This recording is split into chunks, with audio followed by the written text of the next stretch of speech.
একজন অগ্নিপূজক হযরত ইব্রাহিম আলাইহিস সালামকে বললেন, হে নবী ইব্রাহিম, আমি ক্ষুধার্ত, আপনার সাথে খানা খেতে চাই।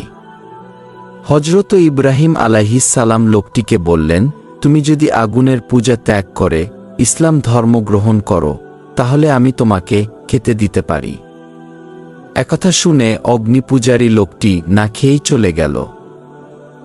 আল্লাহ তাআলার পক্ষ থেকে ওহী আসলো, হে ইব্রাহিম, তুমি ধর্ম পরিবর্তন না করার কারণে ক্ষুধার্ত লোকটিকে খানা খাওয়ালে না, আর আমি ৭০ বছর যাবত তার কুফরি সত্ত্বেও তাকে খানা খাওয়াচ্ছি। লোকটিকে একবেলা খানা খাওয়ালে তোমার কি ক্ষতি হতো?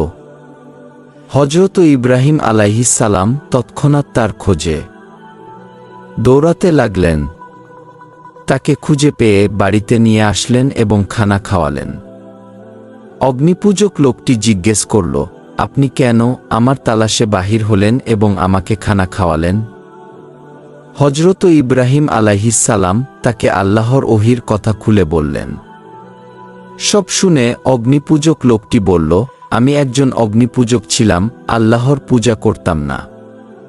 তা সত্ত্বেও আল্লাহ আমার প্রতি এমন দয়া দেখালেন, আজ থেকে আমি অগ্নিপূজা ত্যাগ করলাম। হে আল্লাহর নবী, আপনি আমাকে ইসলাম শিক্ষা দিন। এই কথা বলে সেই লোকটি তৎক্ষণাৎ মুসলমান হয়ে গেল। এভাবেই ইসলামের উদারতা দেখে যুগে যুগে অসংখ্য অমুসলিম ইসলামের ছায়া তলে এসেছেন।